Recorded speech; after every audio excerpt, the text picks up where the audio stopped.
ในปีที่ผ่านมาผ่านการดำเนินธุรกิจด้วยความไว้เนื้อเชื่อใจซึ่งกันและกันบริษัทยาสูบลาวได้เล็งเห็นถึงข้อสำคัญต่อกับของเขตเวียกงานการสร้างสายพัวพันธุ์ระหว่างคู่ความธุรกิจทั่วประเทศซึ่งพวกเขาบริษัทยาสูบลาวได้มีการยกสูงเวียกงานดังกล่าวผ่านการแข่งขันปีดอปีไก่มิตรภาพขึ้นขั้นทำอิฐที่นครหลวงเวียงจันทร์ซึ่งได้ปิดลงด้วยผลสำเร็จอย่างสวยงามและได้รับการตอบรับที่ดีพร้อมกับคำชื่นชมที่น่าพอใจหลายจากผู้เข้าร่วม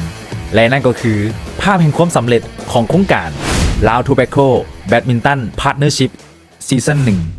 1เป็นเวลาหลายทศวรรษที่บริษัทยาสูบลาวยืนอยู่เคียงข้างกับสังคมลาวพร้อมร่วมกันกับการขยายอย่างต่อเนื่องเคียงคู่กับเพื่อนร่วมงานของพวกเขานำอีกนอกจากการร่วมมือทางธุรกิจที่เข้มแข็งพวกเขาก็ยังเชื่อในการสร้างสรรค์ความสัมพันธ์ที่เข้มแข็งอีกด้วยการแข่งขันในครั้งนี้บ่เพียงแต่เป็นกีฬาแต่มันเป็นโอกาสที่ดีที่พวกเขาจะได้พบปะแลกเปลี่ยนและสร้างความเข้าใจกับคู่ร่วมธุรกิจของพวกเขาให้ใกล้ชิดกันหลายขึ้นพวกเขาให้ค่าความสัมพันธ์ในระยะยาวและเชื่อว่ากิจกรรมดังกล่าวจะช่วยเพิ่มความไว้เนื้อเชื่อใจและการร่วมมือให้แน่นแฟ้นยิ่งขึ้นI'm very pleased to share with you some of the very positive feedback we had from our inaugural badminton event last year. All of the attendees, both players and spectators and supporters, gave us very positive feedback around the success of the event and their enjoyment around participation. Just to give some of the highlights from my perspective from the last year's event, there was amazing to see so many people from various industries and various companies come together to participate, but also, as I said, to support and to spectate at the event. It was great to see the interaction,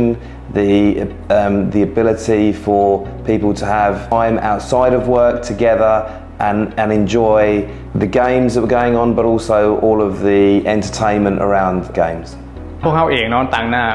ทีมงานการตลาดของบริษัทยาสูบลาวก็รู้สึกดีใจหลายเนาะที่ว่าได้จัดงานนี้ขึ้นมาและก็ได้เห็นหลากหลายบริษัทคู่ร่วมธุรกิจกับพวกเขานี่มามีส่วนร่วมเนาะบ่ว่าจะเป็นนักกีฬาหรือว่าผู้มาชมเนาะและเขาเองก็รู้สึกประทับใจที่ว่าได้สร้างความม่วนซื่นรอยยิ้มให้กับบรรดาทานผู้มีเกียรติที่ว่ามาเข้าร่วมงานของพวกเขานี่แต่ในปีนี้นี่เขาจะได้เพิ่มกิจกรรมช่วยเหลือสังคมเข้ามาไล่หับทุกอย่างที่เขาได้หับในงานนี้เขาเองจะได้ร่วมทุนร่วมกับคู่ธุรกิจของพวกเขาหันมอบทุนทั้งหมดที่เขาได้หับจากงานนี้ให้กับสมาคมอาสากู้ภัยนครหลวงเวียงจันทร์หรือว่าองค์กร1624ข้าพเจ้าเองได้เล่นกีฬาที่มักเนาะได้พบปะคู่ความธุรกิจหมู่คู่ระวังว่าปีนี้เนาะจะเป็นงานที่ฟดฟื้นขึ้นกว่าเก่าเนาะอยากให้คู่ความธุรกิจพร้อมกันได้หลายเนาะเฮ็ดให้งานฟดฟื้นกว่าปีก่ายนี้ข้าพเจ้าดีใจเนาะที่ว่าทางบริษัทยาสูบเพิ่นเห็นถึงความสำคัญเนาะสำหรับการระดมให้นักกีฬาได้มาออกกำลังกายทางพนักงานอีกก็เช่นเดียวกันเนาะได้มิตรภาพเนาะได้รู้จักคนหลากหลายได้รู้จักคู่ร่วมธุรกิจหลากหลายมักในการจัดงานเป็นงานที่ใหญ่สำหรับงานครั้งก่อนในระยะที่ผ่านมาเนาะข้าพเจ้าเองก็เอิ้นว่าได้ทอดบทเรียนหลายอย่างเนาะได้รับมิตรภาพที่ดีเนาะจากบรรดาคู่ร่วมธุรกิจขอบใจบริษัทยาสูบเราจำกัดเนาะที่เอิ้นว่าได้มีการจัดกิจกรรมดีๆแบบนี้เนาะและก็หวังเป็นอย่างยิ่งว่าในทุกๆปีต่อไปเนาะงานกีฬาแบบนี้ก็จะมีเกิดขึ้นตลอดเจ้าขอขอบใจบริษัทยาสูบลาวบ่เพียงแต่มุ่งมั่นดำเนินธุรกิจอย่างมีประสิทธิภาพแต่พวกเขายังสุ่มใส่การสร้างมูลค่าที่ยืนยงให้แก่สังคมและคู่ร่วมธุรกิจของพวกเขาการแข่งขันกีฬาตีดอปีไก่มิตรภาพครั้งนี้เป็นอีกหลักฐานหนึ่งของความตั้งใจนั้นเป็นส่วนหนึ่งของความยิ่งใหญ่ความสร้างสายสัมพันธ์มิตรภาพในการแข่งขันแบดมินตันมิตรภาพบริษัทยาสูบลาวและคู่ร่วมงานทั่วประเทศซีซั่น 2แล้วพบกัน